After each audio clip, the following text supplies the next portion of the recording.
नमस्कार। आपदा का सामना के एक और विशेष अंक में आप सभी दर्शकों का एक बार फिर से बहुत बहुत स्वागत है। मैं हूं वसीम मिश्रा। जैसा कि हम सभी जानते हैं कि हाल के महीनों में देश को एक के बाद एक कई कुदरती आपदाओं का सामना करना पड़ा है। इनमें से कई आपदाओं की वजह क्लाइमेट चेंज यानी जलवायु परिवर्तन है। इन आपदाओं से देश के तटीय क्षेत्रों के लिए जोखिम भी बढ़ गया है। हाल में फानी तूफान की बात हो या फिर हुदहुद जैसे प्रचंड चक्रवातों और बाढ़ ने ओडिशा, आंध्र प्रदेश, तमिलनाडु और केरल जैसे तटीय राज्यों में भारी तबाही मचाई थी। इनमें से कई राज्यों ने आपदा राहत और बचाव की व्यवस्था को और भी मजबूत बनाया है। इनमें किसी भी खतरे की पहले चेतावनी देने और लोगों को सुरक्षित जगहों पर ले जाने की समुचित व्यवस्था बनाई गई है। उन उपायों की वजह से ही करोड़ों लोगों को आपदा शिविरों में ले जाया गया, जिससे कि संवेदनशील माने जाने वाले तटीय क्षेत्रों में रहने वालों की जान बचाई जा सकी। वैज्ञानिकों का ऐसा मानना है, ऐसा कहना है कि आने वाले वर्षों में जो क्लाइमेट चेंज है उससे जुड़ी ऐसी आपदाएं बार बार आएंगी और इनकी तीव्रता भी बढ़ेगी। इससे भारत के जो तटीय क्षेत्र हैं उनके इंफ्रास्ट्रक्चर पर असर पड़ने की भी संभावना जताई जा रही है। ऐसे में सवाल यही उठता है कि क्या जलवायु परिवर्तन से होने वाली आपदाओं से निपटने में भारत का जो तटीय इंफ्रास्ट्रक्चर है वो कितना कैपेबल है, कितना सक्षम है, और साथ ही साथ क्या हमारा जो कोस्टल इकोसिस्टम है क्या वो ऐसी आपदाओं का सामना करने और उससे उबरने की क्षमता रखता है। साथ ही साथ और भी कई सवाल है आज के इस कार्यक्रम में तटीय खतरों को लेकर। आज हम विस्तार से करेंगे इस विषय पर चर्चा, और इस विषय पर चर्चा करने का हमारे साथ इस वक्त तीन बहुत ही खास मेहमान हमारे साथ जुड़े हुए हैं। हमारे साथ हैं कृष्ण एस वत्स जी, जो कि मेंबर है एनडीएमए। सर, आपका बहुत बहुत स्वागत है इस खास कार्यक्रम में। हमारे साथ दूसरे खास मेहमान हैं डॉक्टर एम महापात्रा जी, जो कि डीजी हैं आईएमडी के। सर, आपका भी बहुत बहुत स्वागत है इस कार्यक्रम में। और हमारे साथ तीसरे खास मेहमान हैं डॉक्टर ज्ञान दास, जो कि एडिशनल स्पेशल रिलीफ कमिश्नर हैं और साथ ही साथ एग्जीक्यूटिव डायरेक्टर हैं OSTMA के। आप तीनों मेहमानों का बहुत बहुत स्वागत है इस खास कार्यक्रम में। शुरुआत वत्स सर आपसे मैं करना चाहूंगा, और बहुत ही बुनियादी सवाल ये कि जो हमारे तटीय राज्य हैं, हम जानते हैं कि जिस तरह की चक्रवाती तूफान आते रहते हैं यहाँ पे, उससे वो ये राज्य दो चार होते रहते हैं। ऐसे में एनडीएमए की तरफ से क्या कुछ सुधार लाए गए हैं इन आपदा तैयारियों से निपटने की दिशा में, और साथ ही साथ वहां पे जानो माल का नुकसान कम से कम हो सके, इसके लिए एनडीएमए ने क्या कुछ तैयारियां कर रखी हैं? एनडीएमए ने साइक्लोन से निपटने के लिए बहुत लंबे समय से एक बड़ा प्रकल्प चलाया है। उस प्रकल्प का नाम है national cyclone risk mitigation programme. उसके 2 फेज करीब करीब खत्म हो चुके हैं। अब तीसरे फेज की तैयारी है जी। पहले फेज में उड़ीसा और आंध्र प्रदेश में ढेर सारे प्रतिरोधात्मक जो कदम हैं वो लिए गए। दूसरे फेज में हम कई सारे अन्य स्टेट्स में भी इस तरह के काम हमने किए, और जो तीसरा फेज अब जो शुरू होने जा रहा है उसमें पश्चिमी राज्य, सारे पश्चिमी राज्य और पश्चिम बंगाल, इन सारे राज्यों का अंतर्भाव है। इस प्रकल्प में एक बहुत बड़ी संख्या में मल्टीपर्पज साइक्लोन शेल्टर बनाए गए, और इन साइक्लोन शेल्टर्स के साथ साथ सड़कों की और पुलों की व्यवस्था की गई, जिसके कारण जब भी साइक्लोन की खतरे की अर्ली वार्निंग इशू की जाती है तो लोगों को आसानी से इवैक्यूएट कराया जा सके और लोगों को सुरक्षित ठिकानों में ले जाया जा सके। जैसा कि वत्स सर ने कहा कि तटीय राज्यों में व्यवस्थाएं काफी अच्छी की गई हैं, लेकिन मीडिया में या उनकी रिपोर्ट्स की बात की जाए, हम देखते हैं कि ओडिशा ने एक ऐसा एग्जाम्पल सेट किया है। अभी बहुत सारे चक्रवाती तूफान आए और उसमें सामुदायिक स्तर पर जो काम लोगों ने वहां पे किया ताकि जानो माल का नुकसान कम से कम हो सके, और बहुत से लोग इसका एग्जाम्पल भी देते हैं कि ओडिशा जैसे राज्य ने अपने स्तर पर एनडीएमए के साथ, राज्य सरकार, केंद्र सरकार के साथ मिलकर इतना अच्छा काम करती है कि उससे जानो माल का नुकसान काफी कम होता है। मेरा सवाल कि ये जो ओडिशा एग्जाम्पल है, ये जो मॉडल है, क्या उससे बाकी राज्यों को भी सीखने की जरूरत है? जैसे आपने बताया सुपर साइक्लोन 19, अगर वी गो बैक टू 99, तो सुपर साइक्लोन में ह्यूमन कैजुअलिटी 10,000 था। इसके बाद जितने सारे साइक्लोन आया है, death has been almost zero और single digits, other than Fani cyclone 2019 में, जिसमें 63 डेथ हुआ था। तो the transition from 10,000 to single digits और जीरो डेथ ड्यूरिंग साइक्लोन्स, ये ज्यादातर हुआ है जो गवर्नमेंट का पॉलिसी है कि every life is precious and mission zero casualty. पर इतने ये नहीं हो पाएगा, सिर्फ गवर्नमेंट का जो ऑफिसर है वो करेंगे जी। तो ये मेजर थ्रस्ट हुआ है कि जितने सारे लोगों हैं, कम्युनिटीज है, वो लोग कैसे शामिल होंगे डिजास्टर प्रिपेयरनेस में। तो इसीलिए हम लोग community based disaster preparedness programme जो है सारे गांव में करते हैं। गांव लोग प्लान बनाते हैं, जो जब साइक्लोन आएगा तो कैसे रिएक्ट करेंगे, कैसे लोगों को इवैक्यूएशन करेंगे। जैसे कृष्ण बस्ता जी बोल रहे थे साइक्लोन शेल्टर बना है, तो साइक्लोन शेल्टर जो कंस्ट्रक्ट हुआ है उन लोगों को हैंड ओवर कर दिया है। तो लोगों इसको मैनेज करते हैं डिजास्टर के टाइम में और प्री डिजास्टर टाइम में।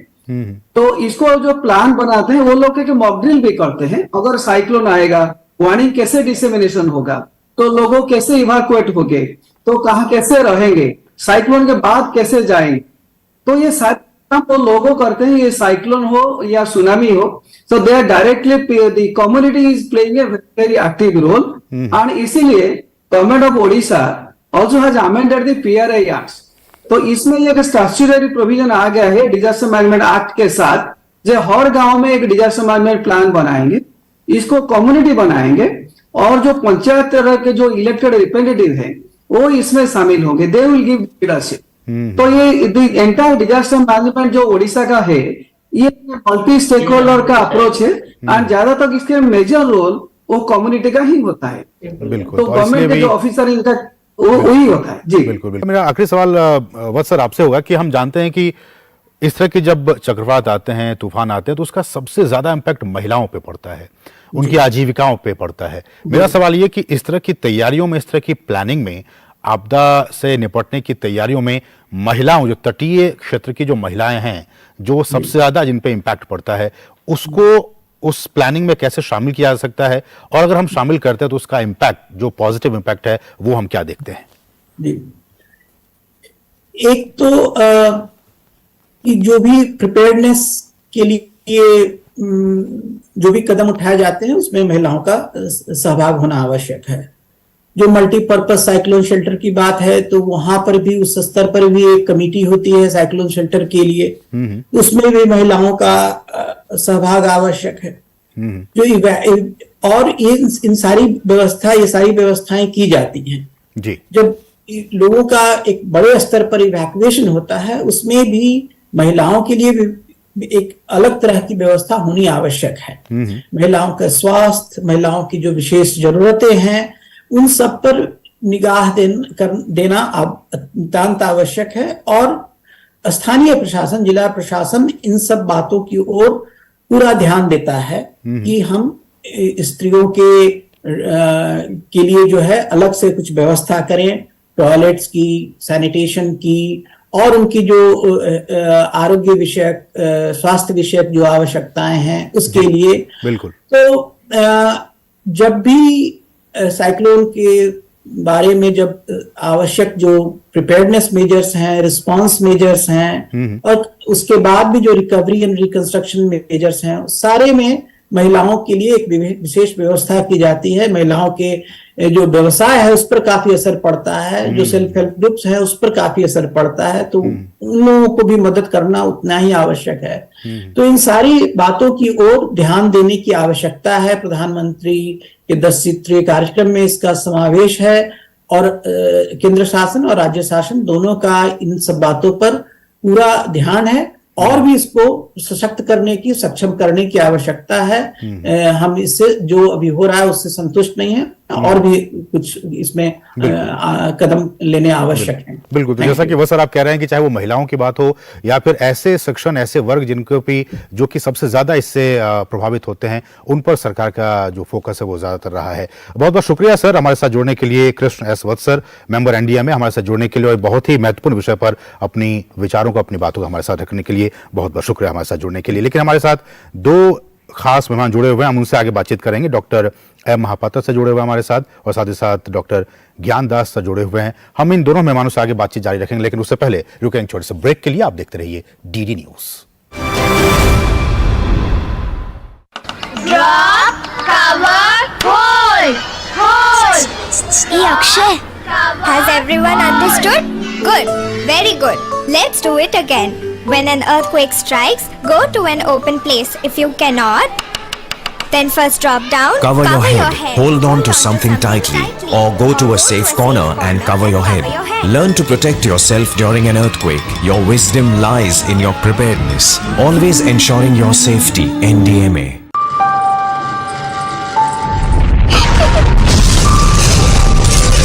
Munni, where are you? Munni! They built their house with technical guidance. That's what saved them today. Otherwise, find out your earthquake zone and seek guidance from a structural engineer. You are safe if your house is safe. Always ensuring your safety. NDMA. Drop, cover, hold, hold. Hey Akshay, has everyone understood?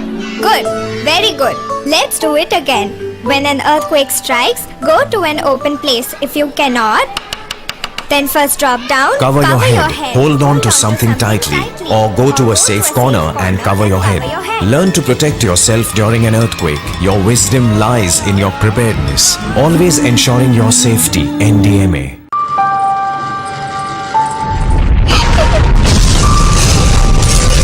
Munni, where are you? Munni! They built their house with technical guidance. That's what saved them today.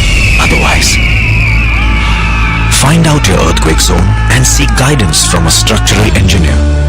You are safe if your house is safe. Always ensuring your safety. NDMA. और break के बाद आपका फिर से स्वागत है। आप देख रहे हैं आपदा का सामना, और आपदा के सामना के आज के अंक में हम बात कर रहे हैं तटीय खतरों की। हमारे साथ दो खास मेहमान इस वक्त जुड़े हुए हैं। हमारे साथ डॉक्टर एम महापात्रा हैं जो कि डीजी हैं आईएमडी के, और साथ ही साथ हमारे साथ डॉक्टर ज्ञान दास सर हैं जो कि एडिशनल स्पेशल रिलीफ कमिश्नर और एग्जीक्यूटिव डायरेक्टर हैं ओएसटीएमए के। महापात्रा सर, मैं आपके पास आना चाहूंगा, बहुत देर से आप इंतजार कर रहे हैं।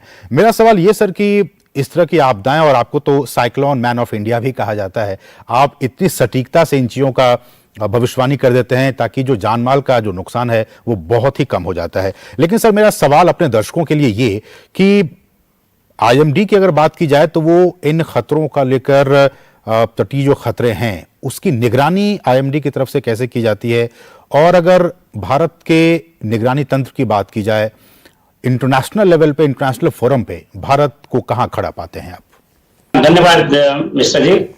मैं ये बोलना चाहता हूं कि जो हमारा तटीय इलाका है लगभग 7500 किलोमीटर्स है, और इसके साथ साथ हमारे भी बहुत सारे आइलैंड्स है, जैसे अंडमान निकोबार आइलैंड्स और लक्षद्वीप, ये सभी कोस्टल हजार्ड्स प्रभावित होते हैं जी। और सबसे बड़ा कोस्टल हजार्ड्स जैसे डिस्कशन चल रहा था कि ट्रॉपिकल साइक्लोन्स है, जिसके साथ साथ हेवी रेनफॉल होता है, फ्लड्स होता है और टाइडल वेव्स आते हैं, और इसके साथ साथ स्ट्रॉन्ग विंड्स होते हैं, इसमें जानमाल का नुकसान होता है।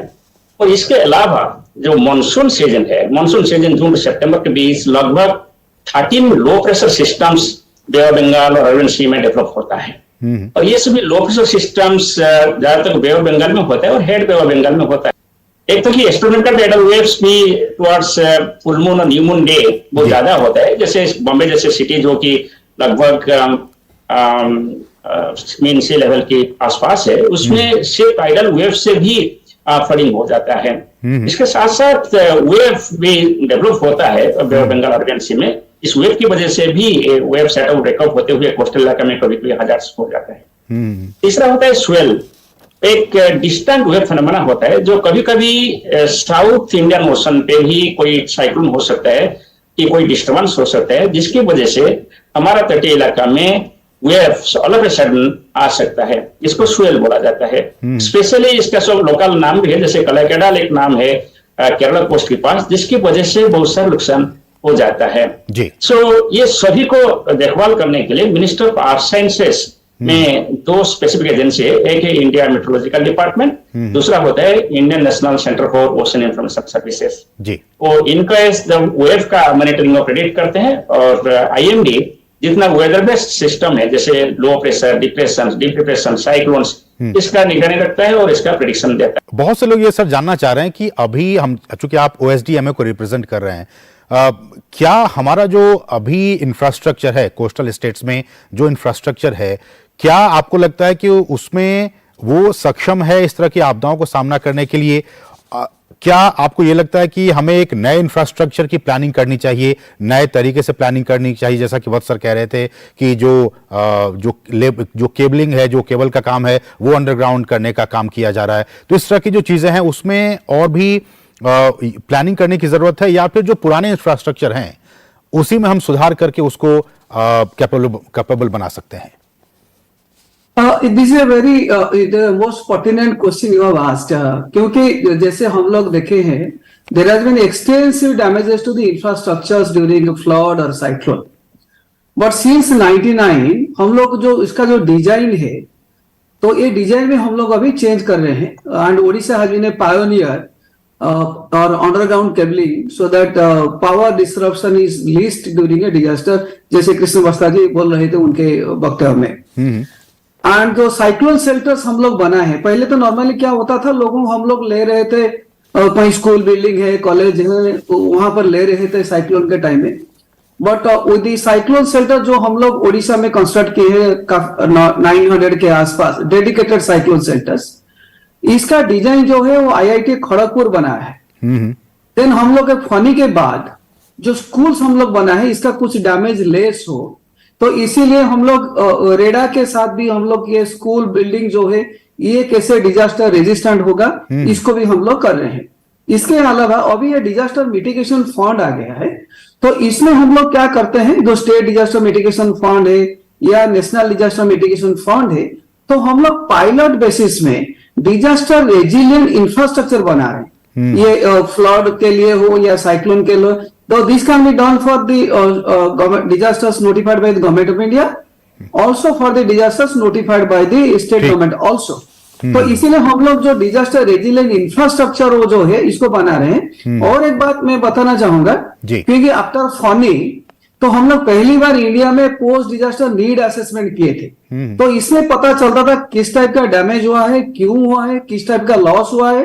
तो इससे जैसे नॉर्मल स्टैंडर्ड जो हमारा फिलोसफी था बिल्ड बैक बेटर, इससे कैसे हम लोग थोड़ा अलग सोच सकते हैं, और जो इंफ्रास्ट्रक्चर है हम लोग ऐसे बनाए कि अगर डिजास्टर होगा फिर भी वो अफेक्ट नहीं होगा। लाइफलाइन, ये बहुत ही महत्वपूर्ण बात है आप कह रहे हैं कि देखिए भारत का जो तटीय क्षेत्र है वो लगातार इस तरह की चक्रवातों से, आपदाओं से दो चार होता रहता है, इसलिए जो डिजास्टर रेजिलिएंट इंफ्रास्ट्रक्चर है वो अगर तमाम जो तटीय राज्य हैं वो अगर उस पर अगर ज्यादा ध्यान दें तो उससे जान माल का नुकसान काफी कम हो पाएगा। फिलहाल रुकेंगे एक और छोटे से ब्रेक के लिए, आप देखते रहिए DD news.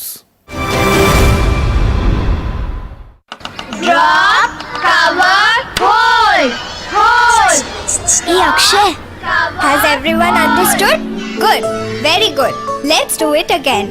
When an earthquake strikes, go to an open place. If you cannot, then first drop down, Cover your head. Hold on to something tightly, or go to a safe corner and cover your head.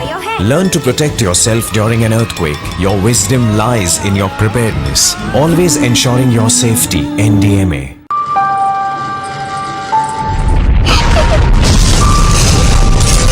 Munni, where are you? Munni! They built their house with technical guidance. That's what saved them today. Otherwise, find out your earthquake zone and seek guidance from a structural engineer. You are safe if your house is safe. Always ensuring your safety. NDMA. Drop, cover, hold. Hey Akshay, has everyone understood? Good, very good. Let's do it again. When an earthquake strikes, go to an open place. If you cannot, then first drop down, Cover your head. Hold on to something tightly, or go to a safe corner and cover your head. Learn to protect yourself during an earthquake. Your wisdom lies in your preparedness. Always ensuring your safety. NDMA.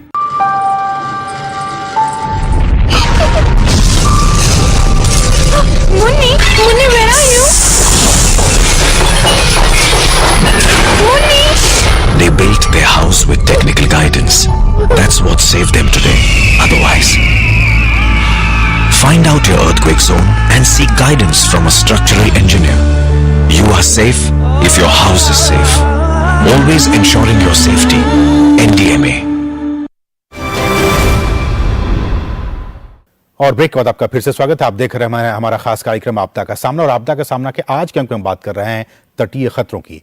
Doctor Mohapatra, मेरा सवाल sir आपसे है कि IMD ने बहुत ही अहम role play किया है बीते दिनों में, लेकिन लास्ट माइल तक जो लोग हैं उन तक सही समय पर सटीक तरीके से जानकारी पहुंचे, क्योंकि ये भी देखने में आता है कि कुछ लोग अफवाह उड़ा देते हैं। अफवाह होने की वजह से लोग घबरा जाते हैं, मुश्किल में आ जाते हैं।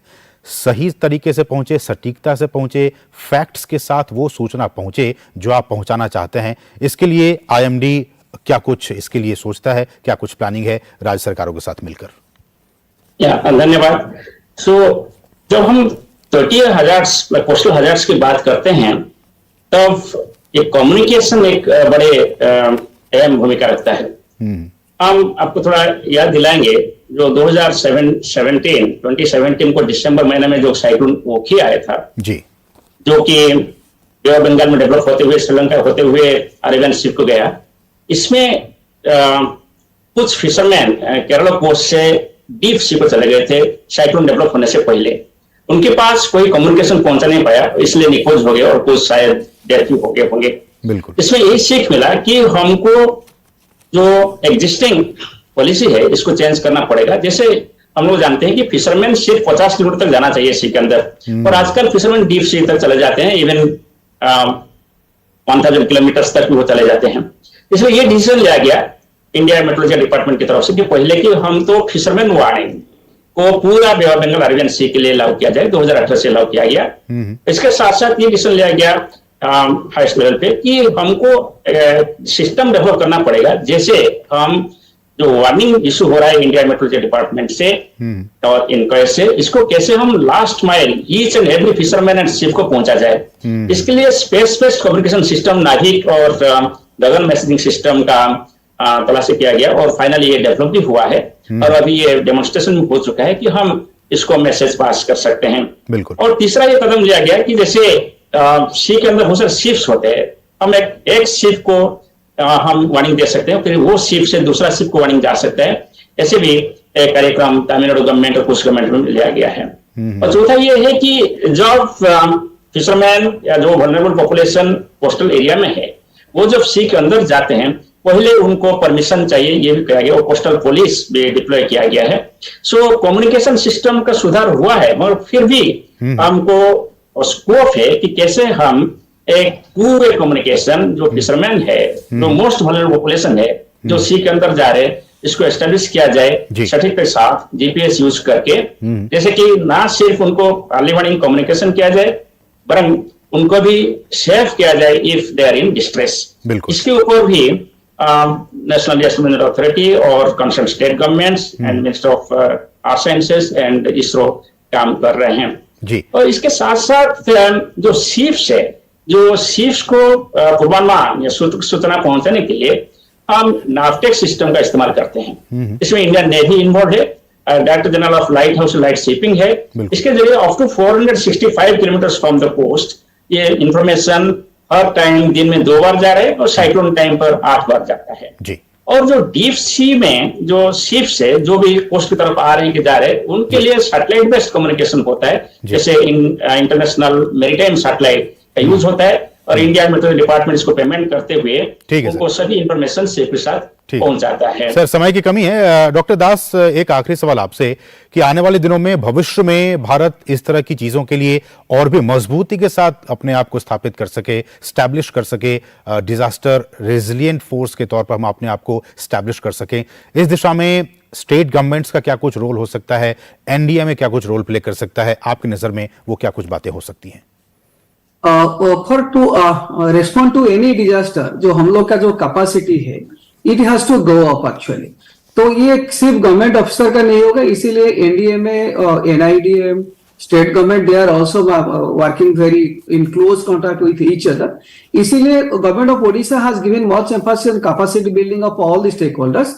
तो एक 2021 में कैबिनेट रिजोल्यूशन हुआ है जी। तो all elected representative from village ward member to honourable chief minister and in case of government employees, a group D employee to लेकर से चीफ सेक्रेटरी तक, everybody will be trained in disaster management. Okay sir. तो इस हिसाब से government of Odisha also has amended the PRI act, I say तो जो elected representative है वो सारे का ट्रेनिंग दे रहे हैं, कैपेसिटी बिल्डिंग कर रहे हैं। और कृष्ण बस्ता जी जैसे बोल रहे थे, जो जेंडर इश्यूज है, वुमेन का स्पेशल लीड्स है, तो government of Odisha is closely working with the women and child development department, mission of the department, health and family welfare department. जो गांव में जो वुमेन एसएजी ग्रुप्स है, the women young adolescent girl है, इनका भी हम लोग ट्रेनिंग कर रहे हैं। वॉलंटियर के जो हम उसको भी ट्रेनिंग कर रहे हैं। तो not only early warning dissemination कैसे होगा, तो उनको इवैक्यूएशन कैसे करेंगे, अगर शेल्टर लेवल में उनका नीड जो खाने का है और टॉयलेट का है, हाइजीन का है,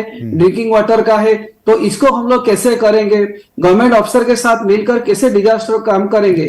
कहने का मतलब ज्ञान सर कि जितने भी स्टेक होल्डर्स हैं उन सभी को साथ लेकर ही, साथ मिलकर ही हम किसी तरह की जो प्राकृतिक आपदाएं आती है, खासकर सुनामी की बात हो या फिर चक्रवात की बात हो, सामुदायिक स्तर से लेकर ऊपर के स्तर तक अगर हम सब साथ मिलकर उसका सामना करें एक प्लानिंग के साथ, बेटर प्लानिंग के साथ, तो हम उसके जो नुकसान हैं उससे हम अपने आप को और अपनी सोसाइटी को, अपने तटीय क्षेत्र को उससे हम काफी कम कर सकते हैं। सर, समय इतना ही। आप दोनों ही मेहमानों का, डॉक्टर महापात्रा आपका बहुत बहुत शुक्रिया हमारे साथ जुड़ने के लिए, और डॉक्टर दास आपका भी बहुत बहुत शुक्रिया हमारे साथ जुड़ने के लिए। आप दोनों ही मेहमानों का हमारे साथ जुड़ने के लिए और इस बहुत ही अहम विषय पर अपनी बातचीत, अपनी बातों को हमारे साथ रखने के लिए बहुत बहुत शुक्रिया। तो आज के आपदा के सामना के आज के इस अंक में बस इतना ही। मुझे और हमारी पूरी टीम को दीजिए अनुमति। नमस्कार।